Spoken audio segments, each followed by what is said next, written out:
Almost 7, West Virginia, Blue Ridge Mountain, Shanna's on the river. Life is on there, all around the trees. Meet the test of moonshine, blowing like a breeze. Country road, take me home to the place I belong. West Virginia, money's mama, take me home, country road. All my memories gather round her, mighty lady, stranger to the water. Dark and dusty, painting on the sky, be the test of moonshine, lit up in my eyes. Country road, take me home to the place I belong.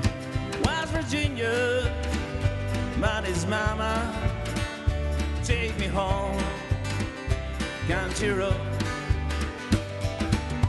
I hear the voice in the morning, how she called me. Radio reminds me of my home far away. Driving around the glen, I get a feeling that I should be home. Yesterday, yesterday, country road, take me home to the place I belong. West Virginia, money's mama, take me home. Country road, country road, take me home to the place I belong. West Virginia, money's mama, take me home, country road.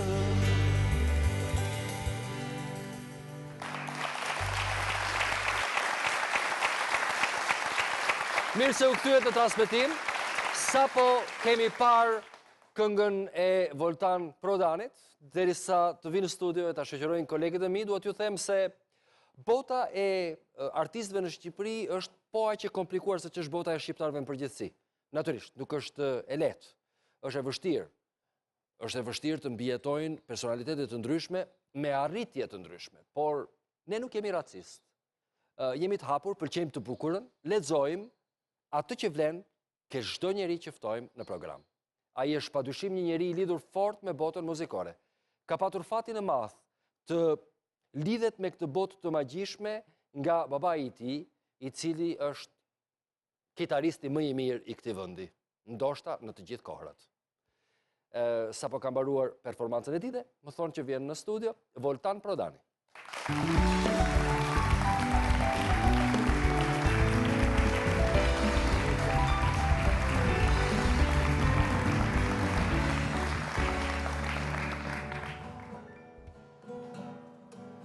Po ndetë dhe 5 minuta mund të ngorthni nga shqetësimi i notave të gabuara. Po kjo kitar elektroakustike? Patjetër. Që të thotë që mund të jetë amplifikuar. Okej. Të jep charm Voltan ty, të ftoj që të flasësh pak me mua dhe dua ta filloj bisedën tonë me një shqetësim që ekziston në fakt për djemt e baballarëve të talentuar dhe të njohur. Thuhet është një paragjykim shumë i fortë që kur një njeri e ka patur babain shumë të talentuar, shumë të njohur, shumë të vlerësuar, dikur sikur e ka të pamundur që të shkëlqej në të drejtën e tij. Është e vështirë të çahet, është e vërtetë që është e vështirë? Atëherë unë ratë parë përshëndetje dhe faleminderit për ftesën, është një nder për mua që të jem në emisionin tuaj. Edhe një konsiderat personale, si një nga figurat e televizionit shumë original gjithë karrierën tuaj. Edhe kësaj pyetje mund t'i përgjigjemi në kuptimin që është edhe vështirë, por edhe nuk është e vështirë. Në rastin tim unë mendoj që e vështirë është deri në momentin që të tjerët të konsiderojnë kështu si, do të thënë, i biri i dikujt që ka qenë i shuar në jetën e vet. Por në rastin tim nuk mendoj se është kjo. Nuk e shoh si problem këtë pjesë. Ti mund të marrësh një ngacmim, mund ta përdorësh si një element i rëndësishëm. Duhet parë ana pozitive e kësaj. Duhet marrë ana pozitive. Përpara disa minutash, Voltan, ne folëm me Edith Hargjin për një lloj riformësimi, rigjallërimi të jetës së të djathtës në Shqipëri. Dhe folëm për familjet që janë goditur fort. Një nga këto familjet goditura fort është familja jote. Jam i detyruar të kuptoj pak më shumë në raport me në këtë moment. Ke një lloj trishtimi për periudha ku shtypja ka qenë e fortë dhe pamundësia për secilin antar të familjes për të arritur, ndërkohë që të tjerët fitonin atë çka nuk do duhet kishin fituar në jetë, dhe ke mlef ti ndonjëherë?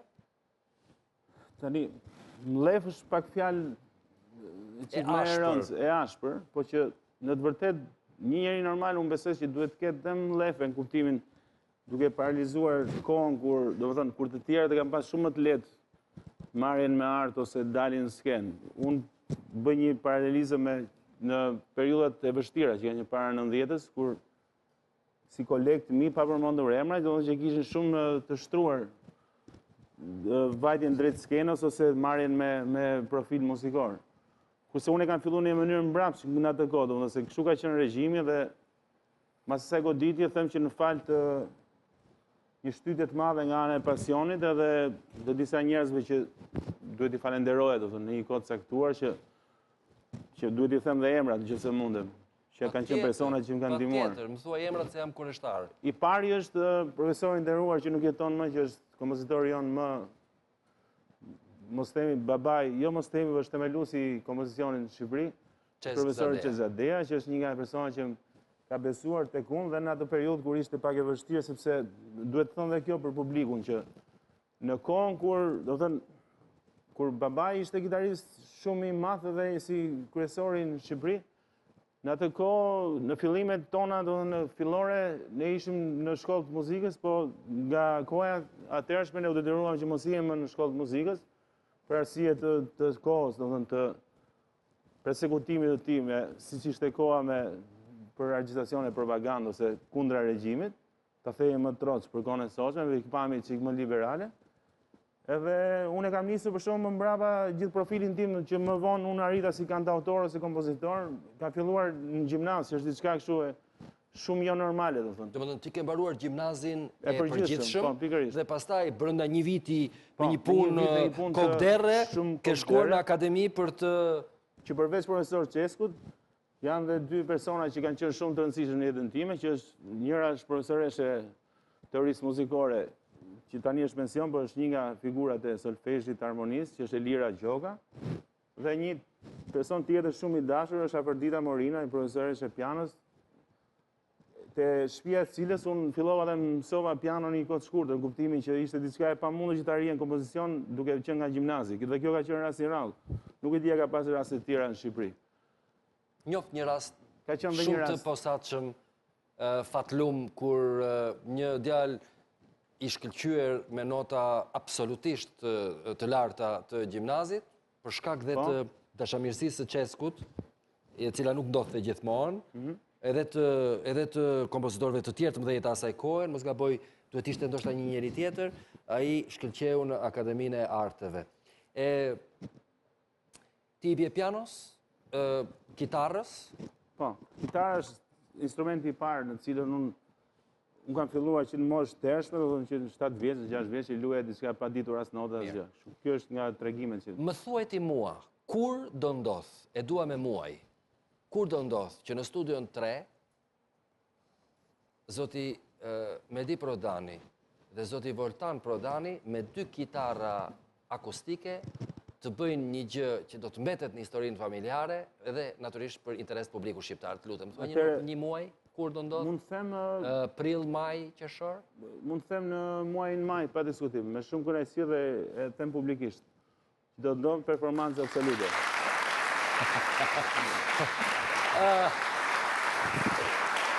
Ne e pa me shumë dashuri performancën në skenën e Studios 3, edhe kur unise me kitarën, unë mendova me vete një kitarë e kësaj cilësie, që unë shoh që nga Yamaha. Dhe kam iden që ti do të duhet ta lidhësh o të falenderosh ndonjëri se ne duhet jemi të ndershëm gjithsesi në televizion. Falenderoj shumë që dhe këtë mundësi që falenderoj një mik të artistëve dhe një person të dashur që bëri të mundur dhe mundësimin e kësaj kitare sot, që është zoti Shabani Ibrahimi, që falenderoj shumë, që është dhe përfaqësuesi i Yamaha në Shqipëri. Në një program tjetër përmend Shabani, unë thash një redaktor i shkëlqyer muzike i viteve 80 me idenë unë që në vitet e rëndësishme 80 të televizionit kur arriti nivele shumë të larta në ato kohë programet e vitet 80 dhe 90, po në 80 po më flas, programet e Grabockës, ku Shabani ishte redaktor muzike, e ka qenë gjithmonë, e më vonë natyrisht pastaj. Sot është jo vetëm mik i artistëve, po sponsor i tyre, shumë i ndjeshëm për botën artistike. Mirë, këtë sepse dua që ta vë rekordin straight. Përpara se të kërkoj një favor personal me këtë kitarë, dua të sjell në mendje një ngjarje të rëndësishme të historisë tënde familjare. Ti je në një kuptim një djalë fatlum, për kë do të respektonte elementet caktuara të historisë personale dhe familjare, sepse 3 nga stërgjyshërit e tu kanë marrë pjesë në nënshkrimin e dokumentit të pavarësisë në Vlorë. Falenderoj që ma kujtove.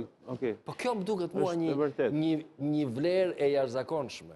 Njerë, si u bën bashkë ta njerëz të cilët kishin martuar vajzën me djalin, si ishin ata, apo ne po flasim këtu për aristokracinë e viteve 1900. Ndoshta ka qenë lehtë, duke qenë familje të njohura të niveleve shumë të ngjashme.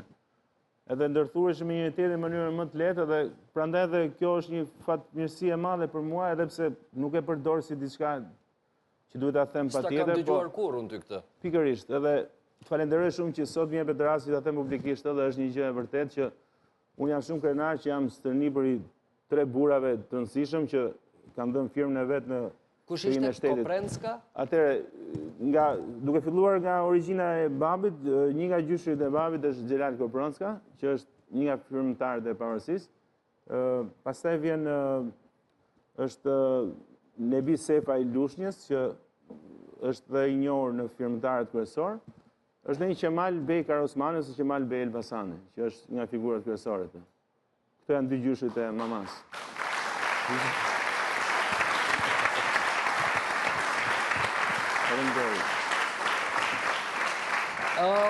Në çfarë dite kemi mbritur? Kemi mbritur në një ditë kur në publik thua që 3 stërgjyshër kanë marrë pjesë në dokumentin më të rëndësishëm të mëbetësimit të Shqipërisë, dhe po ti jesh në një rreth të caktuar në Tiranë, të thonë, a dalin pim nga një got nga bloku vlla, se kjo është zero interes për këtë popull. Po, kjo është absolut. Shumë got, zakonisht. Elton John, Sorry, atë pjesë seems to be the hardest. Kjo nga shteti shqiptar, sorry seems to be the hardest word. Sepse juve nuk ju ka thënë ndonjëherë më fal. Dhe mendoj që shkon shumë me temën që po flasim, dhe me strukturën e bisedës. Sa aq sekonda do të jetë kjo, dua t'ia dedikosh kujt?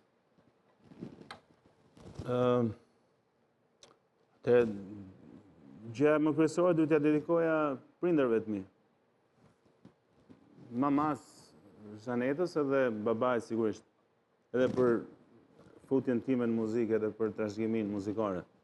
Edhe gjithë njerëzit që më dashur. Do mundohem të kuptoj sa zemër do hedhësh në ato nota. Shpresojmë, edhe pse këtu jemi në kushtet studios, nuk jemi në kushtet. Natyrisht. E ti nuk ke mikrofonin e dur njerë. Pikërisht. Por diçka sa për edhe më përpara s'kan pas ekzistuar mikrofonat e drejtuar, as të komplikuar, po prap kishte zemër, kishte ndjenjë, njerëzit pëlqenin shumë, Eduard Orkistin fort.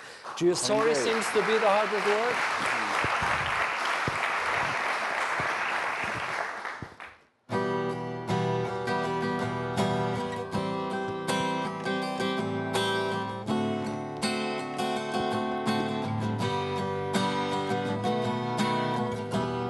What I've gotta do to make you love me? What I've gotta do, you're the very. What do I do? A lot excites me. Sorry seems to be the hardest word. What do I do to make you want me? What I've gotta do to be heard? What do I say when light excites me, baby? The sorry seems to be the hardest word. You say, so sad, at the size of the situation is getting more and more reserved. You say, so sad, why can't I talking over?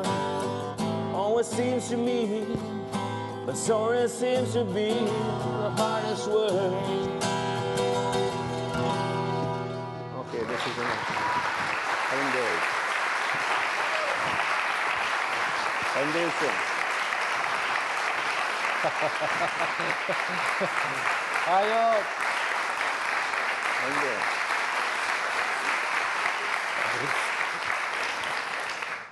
mos më thuaj që ti je natyrë e druajtur. S'po ta them për tua vetë, është e vërtet, absolute. Kam përshtypjen që duke mos qenë vetë natyrë e druajtur, për fat të keq, nga pikpamja e marrëdhënieve publike, konstatoj që njerëzit e druajtur janë në modë. Ata janë simpatik, pëlqehen, pranohen më kollaj se natyrat si puna ime, dhe përgjithsisht e bëjnë të bukur jetën njerëzore në komunikim. Duke marrë shkas nga kjo ulja e kokës e përullur e jotja, duhet të bëj një pyetje të fundit në raport me realen, me momentin. Kam parë këngën në përgatitjen në fazat kalimtare në Top Fest, dhe është e mirë, është moderne, Faleminderit në kuptimin e kohës që jetojmë, e ngarkuar me emocion, dhe njëkohësisht e di shumë mirë që ti ke një jetë koncertale të cilën për hir të të vërtetës kam filluar ta respektoj në kohët që jetojmë, ku artistët marrin pjesë në për pube, në për bare, në për vende ku njerëzit shkojnë dhe dëgjojnë muzikë të bukur, e cila për hir të vërtetës është në zë shumë të lartë dhe decibeli çmend dhe derrin, që është ndotja, por që vjen me kohën, por marrin kënaqësi kur duan të marrin kënaqësi. Je okay në këtë atmosferë kompetitive gjysmë të çmendur? E ke gjetur vendin tënd të duhur? Të falenderoj shumë për këtë lloj pyetje, se është një gjë shumë e rëndësishme për pjesën time më kryesore, përveç studios edhe produksioneve në studio që unë edhe jam edhe producent i studios time. Pjesa më e rëndësishme më pasione im. Producenti studios time janë. Problemi është që herë sere ai që thot nuk paraprodhojmë shumë gjëra, po çdo shqiptar është producent i studios vet në Shqipëri. Kjo është absolutja, po, patjetër. Çdo shqiptar producent. Ja. Po edhe çfarë do? Pjesa e live-it, atëherë se kjo është interesante edhe për publikun, se janë gjëra që nuk janë thënë asnjë lloj ambienti tjetër. Dhe falenderoj se këto janë gjëra më tipike se sa gjërat e përgjithshme që çfarë albumi do bësh apo gjëra të tilla që jemi mësuar, jemi lodhur në Shqipëri.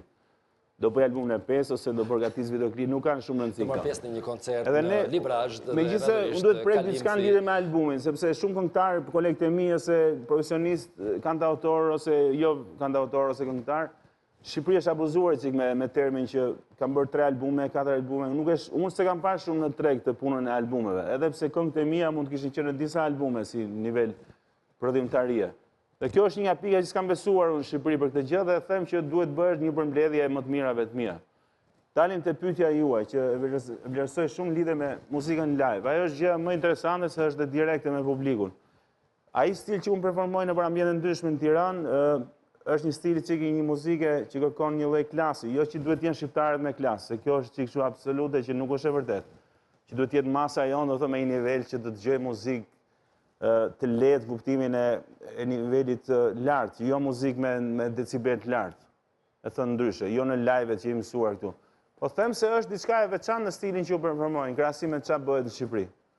Edhe kjo është një kënaqësi e madhe dhe është gjëja më e rëndësishme që unë bëj gjatë javëve ose është një gjë më tipike të piano barit ose në arenën artistike edhe in underground të më thënë, jo në skenat e më dha me publiket e tjera, por në këtë zonën poshtë, ku këndohet, kërcehet, po pijet dhe në ingot, po ka dhe eksperimentime, dashur pa dashur, ka një vlerësim, ka një list. Je okej me veten në radhitje, në renditje? Që së të bënim një lloj renditja është qik relative se varet.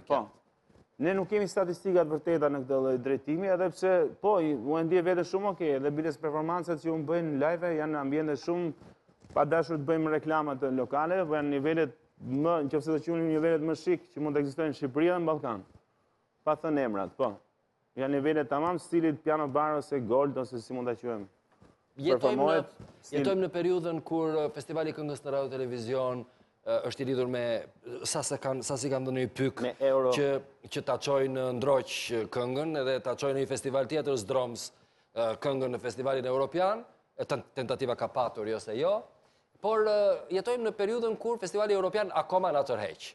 Dhe është krijuar një ndjesi sikur mjafton të jesh pak me ngulmim të plot për të marrë pjesë në festivale, ndërkohë që cilësia sa vjen e hollohet e ka dhe probleme organizimi, gustosh e shihesh producentëve të mëdhenj të përgjithshëm në rolin e drejtorit të përgjithshëm që vetëm në Shqipëri ndodh, të vjen dita për të shkuar në festivalin evropian.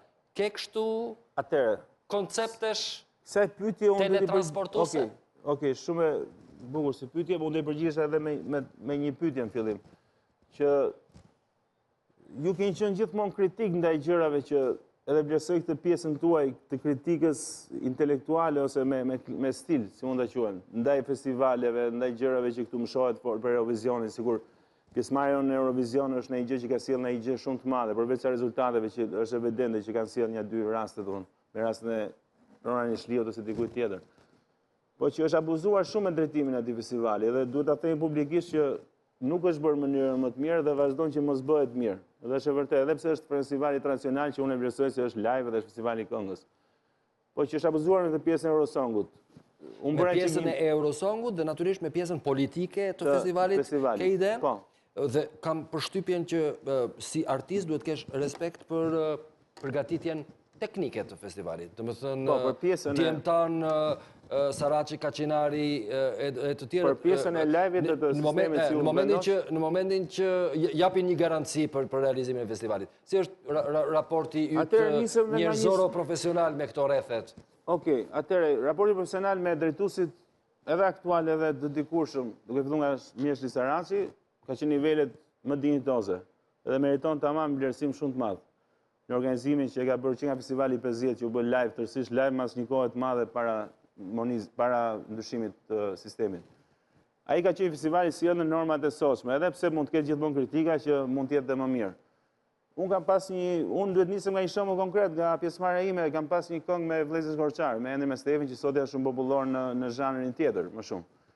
Që mbushin lokalet dhe live-et dhe gjithçka që ka të bëjë me nivelet e live-it. Do thënë, them që kam marrë rezultate të mira, sepse në drejtim të sistemit live dhe realizimit nga ana e audios e profesionale, që ka qenë në drejtimin e stafit. Kjo është për të vlerësuar shumë nga kjo anë. Do marrësh pjesë prapë? Po ndoshta, në kombinime me këngëtare ose me bashkëpunime mendoj, jo thjesht vetëm si kantator, nuk e shoh shumë. Më pëlqejnë më shumë të festivalet që janë më moderne pak. Edhe pse ai është festivali tipik tradicional që ne e vlerësojmë gjithmonë që është kryesori që përcjell krimtarinë tonë. Edhe pse para 90-s janë bërë gjëra shumë të mira, po kanë qenë për fat keq politizuara dhe edhe pse kanë një vlerë pak të mohuar në kohën e sotshme. Kjo është e vërtetë. Unë jam shumë i kënaqur që vjen bukur një njeri me kasket dhe me kitar në studio. Natyrisht ne jemi në televizion, televizioni në të tilla simbole i pëlqen shumë. Shumë faleminderit që erdhe në program, të uroj shumë sukses. Shumë faleminderit. Edhe të kënaqesh me atë që bën, se shoh që ndodh kështu. Dua nuk i diash për ty. Faleminderit. Me to duke falenderuar publikun që kam në studio, një publik për cilin do të duhet ju flas në momentet e fundit kur në mbyllim programin, do të bëj një identikit të publikut që kam patur në studio gjatë këtij sezoni. Sepse është shumë interesante për ta ditur ju. Ndërkohë ne takohemi përsëri javën që vjen me të tjerë individ, personalitetet të këtij vendi të cilët mendojnë që në televizion mund të flasësh edhe kështu. Deri në takimin tonë të ardhshëm me 2 akorde tipike bram-bram. Bëj shaka se ishte momenti i dur. Ju përshëndesim dashamirësisht, ju lëm me Vaçën dhe Flaka Krelanit. Bye bye.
Shurish pa